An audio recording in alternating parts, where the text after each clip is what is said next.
내 영혼아 여호와를 송축하라. 우리 그리스도인들에게는 매우 익숙한 구절입니다. 복음성가 CCM 아마 생각나시는 분들이 있을 것이라 생각됩니다. 시편 103편은 내 영혼아 여호와를 송축하라 이렇게 시작하고요. 그리고 또 맨 마지막 끝에도 내 영혼아 여호와를 송축하라 이렇게 끝을 맺고 있습니다. 우리가 잘 아는 히브리어 할렐루야의 의미는 직역을 하면은 너희는 여호와를 찬양하라 그런 의미죠. 명령형입니다. 너희는 여호와를 찬양하라. 우리가 이제 할렐루야 이렇게 얘기하는데 내 영혼아 여호와를 송축하라 역시 이것도 명령형이죠. 그런데 이 명령형은 우리가 조금만 자세히 보면 상대방에게 하는 명령이 아니라 지금 내 자신에게 하는 명령임을 알 수 있습니다. 이 시에서 지금 다윗은 자신의 영혼에게 지금 명령하는 것이죠. 그러니까 자신이 자신의 영혼에게 명령하고 있습니다. 다윗 안에 여호와를 찬양하고 싶은 마음이 충만하였습니다. 그래서 자신에게 명령합니다. 내 영혼아 여호와를 찬양하라. 인간은 영혼과 육신으로 구성되어 있는데 그 중에 이제 영혼이라는 것, 쉽게 말하면 우리의 마음, 우리의 정신을 말합니다. 오늘 시편에서 송축하라 이렇게 명령하고 있는데 이 송축하라는 말은 찬양하라의 또 다른 표현이다 이렇게 생각하시면 되겠습니다. 이 시에서 다윗은 지금 다른 이에게 여호와를 찬양하라라고 명령하기 전에 찬양하고자 하는 마음이 충만한 자신에게 지금 여호와를 찬양할 것을 명령하고 있습니다. 1절 하반절 보니까 내 영혼을 다른 말로 내 속에 있는 것들이다 이렇게 얘기합니다. 내 속에 있는 것들아 다 그의 거룩한 이름을 송축하라. 다윗이 지금 입술로만 찬양하고자 하지 않고 겉으로만 찬양하고자 하지 않고 내 속에 있는 것, 마음 깊은 곳으로부터 온 마음을 다해서 찬양하고자 하는 마음이 있구나라는 것을 우리가 알 수 있는 구절입니다. 그의 거룩한 이름을 송축하라 이렇게 말을 하고 있는데요. 여기서 이제 이름은 다름 아닌 존재 자체를 의미하는 거죠. 그래서 그의 거룩한 이름을 송축하라라는 것은 거룩하신 여호와를 송축하라라는 그 말씀입니다. 거룩하신 여호와를 찬양하라. 하나님이 우리의 찬양을 기뻐 받으시는데 무엇보다도 하나님께서는 우리의 마음으로부터 우러나오는 찬양을 기쁘게 받으실 것입니다. 입술로만 드리는 찬양이 아니라 내 속에 있는 것들로 온 마음을 다해서 드리는 찬양을 하나님이 기뻐 받으십니다. 이것이 우리가 찬양을 드릴 때 우리의 마음을 집중해서 또 가사에 집중해서 우리의 영으로 또 우리의 영혼으로 찬양해야 하는 이유입니다. 다윗은 시편 103편에서 자신의 영혼에게 송축하라고 명령하면서 자신이 여호와를 송축하는 이유들에 대해서 쭉 말을 하고 있습니다.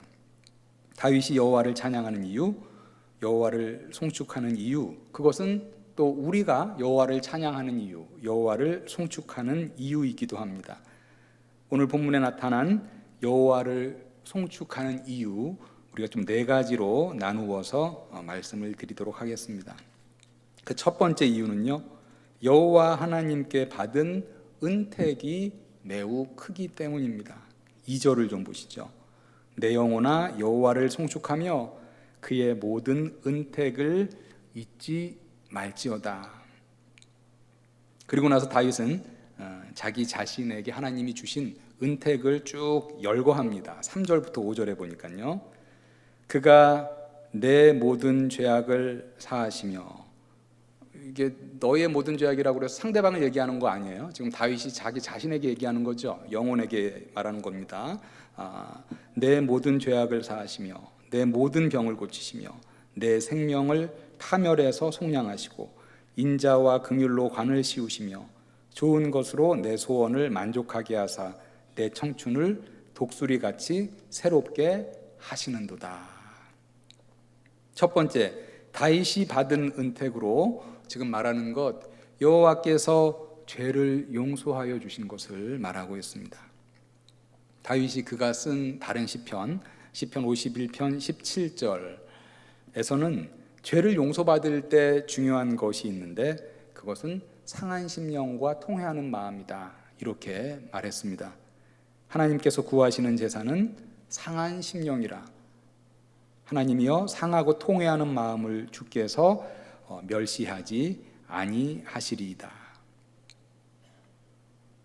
우리가 죄의 문제 해결 없이 하나님께 구원받을 수 없기 때문에 이 죄를 용서받는 것은 그 무엇보다도 큰 은택입니다. 두 번째로 다윗은 하나님께서 병을 고쳐주신 은혜를 기억하고 있고요. 세 번째로 생명을 파멸해서 속량하신 것, 즉 위기 가운데에서 생명을 건져주신 것을 기억합니다. 사울의 위협 가운데 다윗의 생명을 건져주신 것, 그것이 이제 한 예가 될 것입니다. 네 번째로 보니까 인자와 긍휼로 관을 씌워주신 은혜를 말합니다. 여호와께서 다윗에게 인자와 긍휼로 관을 씌워주셨다는 것은 다윗에게 인자와 긍휼을 베풀어 주셨다라는 것의 시적 표현이 되겠습니다. 다섯 번째로 다윗은 하나님이 은택으로 하나님께서 다윗의 소원을 만족해 하셨다, 이렇게 얘기합니다. 그의 소원과 간구를 들어 응답해 주신 것을 기억하면서 하나님의 은택으로 지금 노래하고 있습니다. 그리고 여섯 번째로 독수리 같은 새 힘을 주신 것, 지치고 힘이 없을 때 하나님께서 독수리 같은 새 힘을 주신 것을 하나님의 은택으로 기억하면서 다윗은 자신의 영혼에게 여호와를 송축하라, 이렇게 명령하고 있습니다. 우리가 여호와를 송축해야 하는 이유, 여호와를 찬양하는 이유 무엇입니까? 다윗이 말하듯이 하나님께서 우리에게 베풀어 주신 은택이 있기 때문에 우리가 하나님을 찬양해야 합니다. 사랑하는 성도 여러분, 다윗과 같이 하나님께서 여러분 자신에게 주신 여러 가지 은택을 잊지 마시고 기억하시고 여호와를 찬양하시기를 바랍니다. 한자 성어 중에 배은망덕이라는 말이 있죠. 은덕을 잊고 배반한다라는 그런 의미입니다. 우리는 하나님 앞에서 배은망덕한 성도가 되어서는 안 되겠습니다. 특히 우리가 우리의 삶이 팍팍해지고 또 내가 원하는 대로 일이 되어지지 않고 또 내가 계획한 대로 일이 이루어지지 않고 그럴 때 우리가 하나님 앞에서 불만이 가득하여서 입이 나오지 않도록 주의해야 합니다. 그럴 때에 우리는 하나님이 그동안 나에게 베풀어 주신 많은 은택을 잊어버리고 주를 찬양하는 것이 내 자신에게서 사라지지 않도록 우리가 주의해야 하겠습니다. 여러분 삶 가운데서 어느덧 찬양이 사라졌다고 생각이 되시면 하나님께서 내 삶 가운데 그동안 베풀어 주신 은택을 하나하나 기억해 보시기 바랍니다. 그 기억이 하나둘 새록새록 그 기억들을 떠올리면서 여러분 마음 깊은 곳으로부터 나오는 그러한 찬양을 회복하시기를 바랍니다. 다윗은 지금 여호와께서 자기 자신의 삶에 베풀어 주신 그 은택을 하나하나 기억하면서 열거하면서 여호와를 송축하였습니다. 첫 번째 다윗이 여호와를 송축한 이유가 하나님이 다윗의 개인의 삶에 베풀어 주신 그러한 은택으로 인한 것이었다면, 두 번째 다윗이 여호와를 송축하는 이유는 보다 일반적인 하나님의 속성과 하나님의 일하심으로 인한 것입니다. 6절에서 다윗이 여호와를 송축하는 것은 여호와께서 행하시는 공의로운 일 때문이다, 이렇게 말을 하고 있습니다. 여호와께서 공의로운 일을 행하시며 억압당하는 모든 자를 심판하시는도다. 여호와께서 공의로운 일을 행하신다, 다른 말로 하면은요, 여호와께서 의로운 일을 행하신다, 여호와께서 옳은 일을 행하신다라는 그런 말씀입니다. 6절에서 말하는, 여기서 말하는 지금 여호와의 의로우신 일은 억압당하는 자를 구원하시고 억압하는 자를 심판하신다라는 말씀입니다. 그런데 6절에 이어지는 7절에서 이렇게 얘기합니다. 그의 행위를 모세에게, 그의 행사를 이스라엘 자손에게 알리셨도다. 이렇게 7절에서 얘기하는 것을 보아서 여기서 지금 다윗이 말하는 억압당하는 자를 심판하는 것은 이스라엘 백성들을 억압했던 애굽을 하나님이 심판했던 것을 지금 다윗이 떠올리면서 지금 하나님을 송축하고 있습니다. 이스라엘 백성을 억압했던 애굽은 그 10번째 재앙, 특별히 10번째 재앙에서 그 장자의 죽음이라는 심판을 받았죠. 하나님이 이스라엘 백성을 구원하시고 압제했던, 억압했던 애굽을 심판했던 것을 단적으로 보여주는 사건 하나를 말하라 한다면 홍해의 사건을 들 수 있습니다. 하나님께서 그 홍해를 가르시고 이스라엘 백성은 마른 길로 걸어가게 하셔서 구원하셨고, 반면에 애굽의 병사들은 그 홍해에 다 수장되게 하셔서 멸망시키셨습니다. 다윗이 여호와를 송축하는 세 번째 이유, 사실 이 시에서 다윗이 가장 강조하고 이 시에서 가장 길게 말하는 다윗의 찬양의 이유입니다. 그것은 뭐냐면 여호와께서 크신 긍휼함과 인자함을 베풀어 주신 분이시기 때문이다라고 고백합니다. 다윗은 우리가 앞서 4절에서도 자신에게 베풀어 주신 하나님의 은택을 열거하면서 인자와 긍휼로 관을 씌워 주셨다, 이런 말씀을 했었는데, 오늘 8절부터 18절에서 집중적으로 하나님의 일반적인 속성으로서의 긍휼하심, 인자하심에 대해서 말을 하고 있습니다. 8절을 좀 보시죠. 여호와는 긍휼이 많으시고 은혜로우시며 노하기를 더디하시고 인자하심이 풍부하시도다. 우리에게 꽤 익숙한 그런 말씀입니다. 이 말씀은 사실 출애굽기 34장 6절에서 여호와께서 모세에게 직접 선포하신 그런 말씀인데, 워낙 이제 유명한 말씀이니까 다윗이 자신의 시에서 지금 인용하고 있습니다. 출애굽기 34장 6절은 이렇게 기록하고 있습니다. 여호와께서 그의 앞으로 지나가며, 모세의 앞으로 지나가며 선포하시되 여호와라 여호와라, 자비롭고 은혜롭고 노하기를 더디하고 인자와 진실이 많은 하나님이라. 여호와의 이 성품, 자비가 많으시고 인자가 많으시고 긍휼함이 많으신 이 성품은 우리에게는 얼마나 감사한 성품인지 모릅니다. 왜냐하면 여호와의 이 성품이 없었다면, 여호와의 긍휼하심이 없었다면, 여호와의 자비하심이 없었다면, 여호와의 인자하심이 없었다면 우리 가운데 그 누구도 하나님 앞에 나아갈 수 있는 자가 없기 때문입니다. 그러기에 하나님의 이 성품은 우리가 여호와를 찬양하는 마땅한 이유입니다. 다윗은 계속 이어서 이 하나님의 인자하신 성품에 대해서 노래합니다. 9절 보니까요, 자주 경책하지 아니하시며 노를 영원히 품지 아니하시리로다.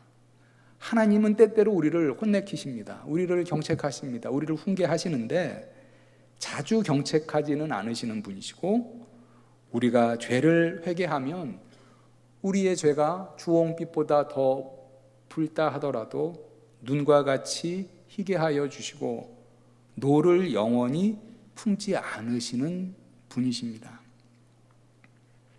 우리는 회개할 때 하나님의 처벌을 면할 수 있습니다. 10절과 11절을 보니까요, 우리의 죄를 따라 우리를 처벌하지는 아니하시며 우리의 죄악을 따라 우리에게 그대로 갚지는 아니하셨으니 이는 하늘이 땅에서 높음같이 그를 경외하는 자에게는 그의 인자하심이 크심이로다. 여러분, 하나님의 인자하심이 얼마나 큰지 생각해 보신 적이 있으십니까? 다윗은 지금 하나님의 인자하심의 크기를 하늘이 땅에서 높음에 비유합니다. 땅에서부터 하늘까지의 높이라는 거죠. 하나님의 인자하심, 땅에서부터 하늘까지의 높이. 아마 이것은 지금 다윗이 생각할 수 있는, 다윗이 쓸 수 있는 최상급의 표현일 것입니다. 참으로 죄가 많은 우리에게 복음, 기쁜 소식은 우리의 그 많은 죄보다 하나님의 인자하심이 더 크다라는 것입니다. 그러기에 우리의 죄가 진홍같이 붉을지라도 양털같이 희게 될 것이다. 이사야 1장 18절에서 말씀해 주고 있습니다. 여기서 우리가 주목해서 좀 보아야 할 부분이 하나 있는데요. 11절을 보니까 하늘이 땅에서 높음같이 어떤 자에게 그의 인자하심이 크다고 말씀하십니까? 여호와를 경외하는 자에게 하나님이 인자함을 베푸신다. 이렇게 말씀하고 있습니다. 여호와를 경외하는 자는 그의 마음에 하나님이 없다 하는 어리석은 자가 아니라 여호와를 인정하고 여호와를 경외하여서 과거에 자신이 지은 죄는 철저히 회개하고 앞으로는 그 죄를 반복하지 않고자 힘쓰는, 하나님을 두려워하기 때문에 자신이 지은 죄에 대해서는 철저하게 회개하고 다시는 그 죄를 짓지 않기 위해서 발버둥치는 그러한 자입니다. 하나님의 용서하심에 대해서 우리에게 참으로 감사한 말씀이 계속 이어집니다. 12절 보시죠. 동이 서에서 먼 것 같이 우리의 죄과를 우리에게서 멀리 옮기셨으며, 동이 서에서 먼 것 역시 조금 전에 우리가 들었던 하늘이 땅에서부터 높음과 마찬가지로 다윗이 쓸 수 있는 최상급의 표현일 것입니다. 예레미야 31장 34절에도 보니까 여호와께서 이렇게 말씀하셨습니다. 내가 그들의 악행을 사하고 다시는 그 죄를 기억하지 아니하리라.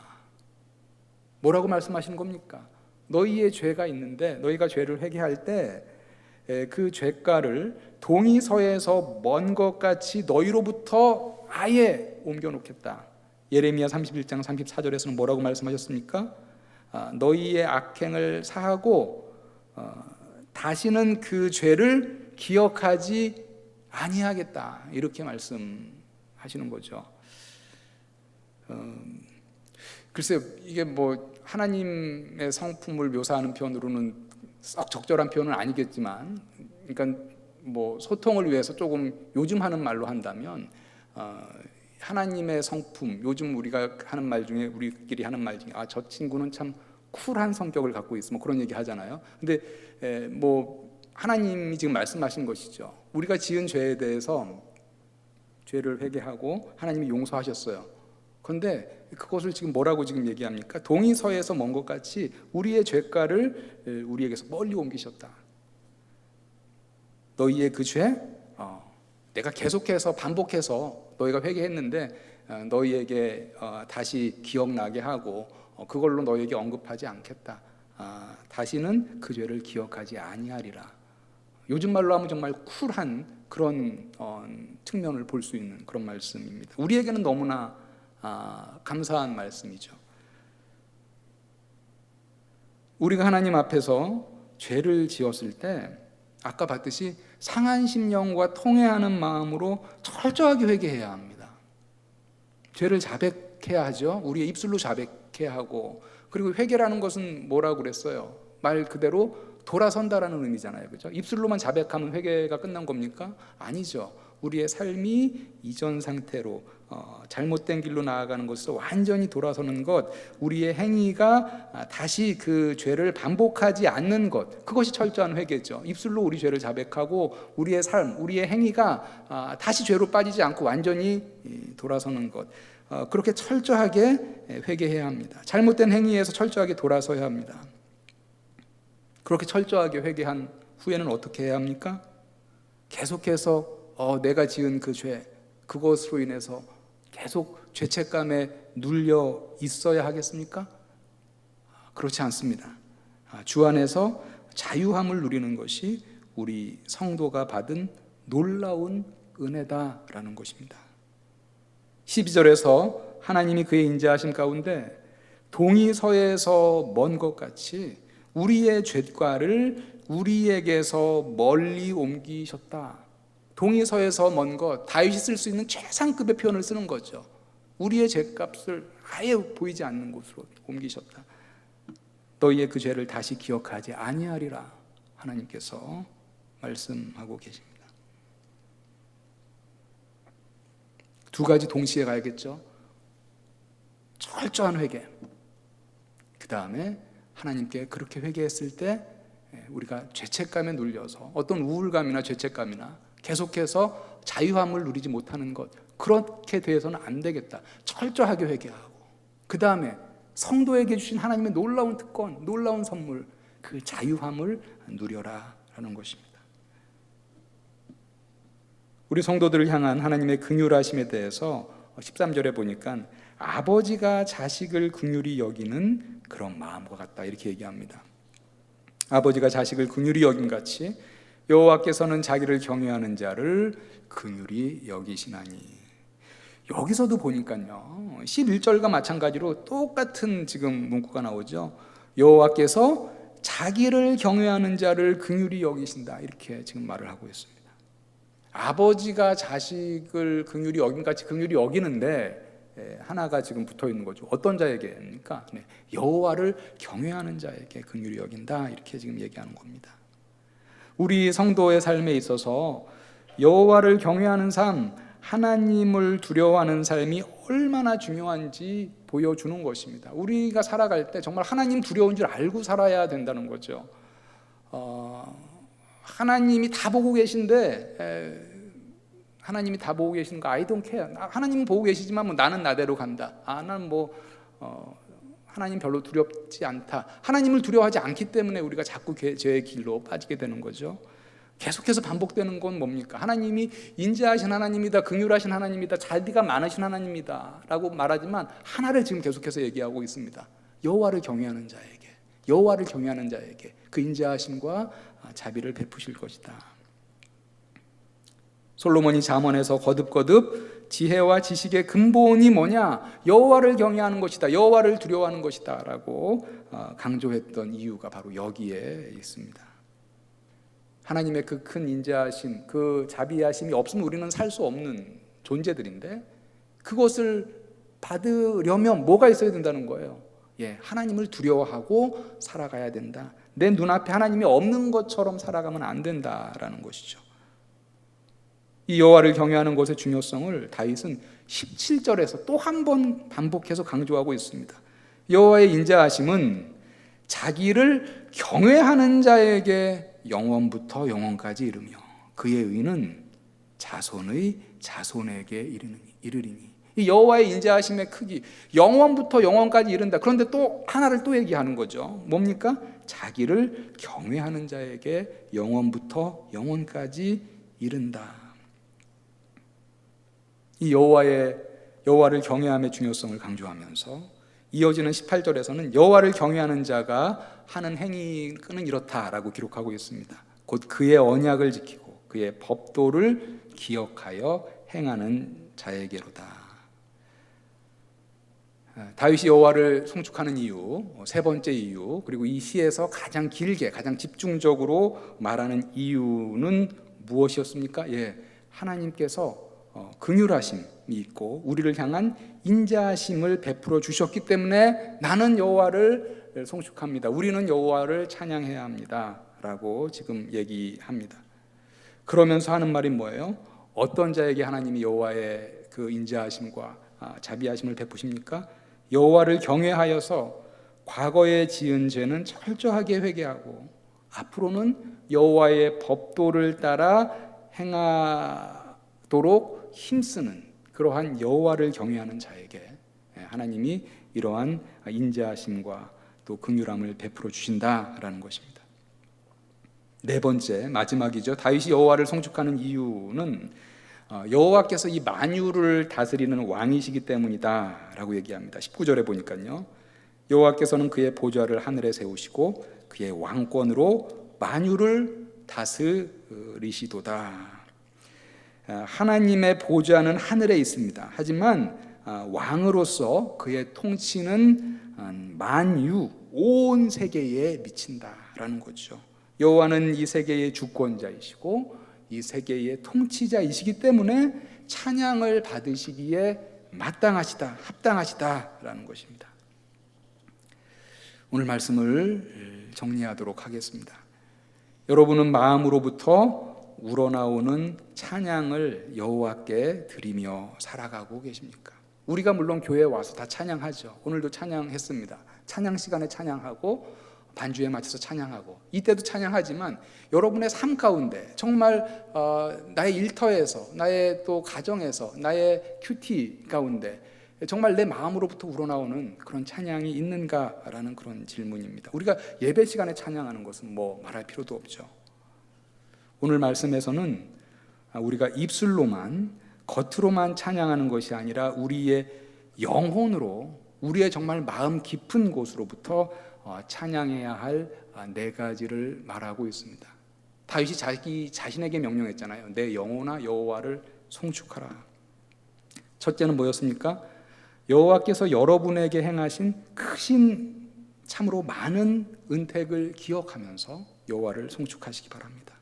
두 번째, 이 땅에는 참으로 여전히 악이 많고 불의가 많이 있지만 그래도 하나님께서 이 땅 가운데 행하신 공의를 기억하시고 또 앞으로 하나님이 의롭게 이 세상을 다스릴 것을 신뢰하면서 여호와를 찬양하시기 바랍니다.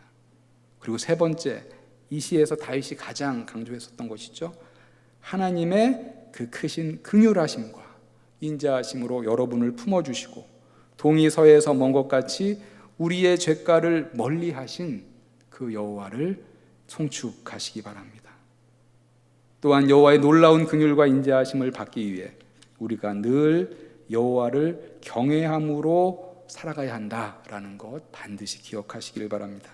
그리고 네 번째, 만유의 주 되신 여호와, 지금도 왕으로 다스리시는 여호와를 여러분의 마음으로부터 늘 찬양하는 삶을 살아나가시기를 바랍니다. 오늘도 내일도 날마다 여러분의 삶 가운데 여러분의 깊은 영으로부터 우러나오는 찬양이 끊이지 않기를 우리 주님의 이름으로 간절히 축원합니다.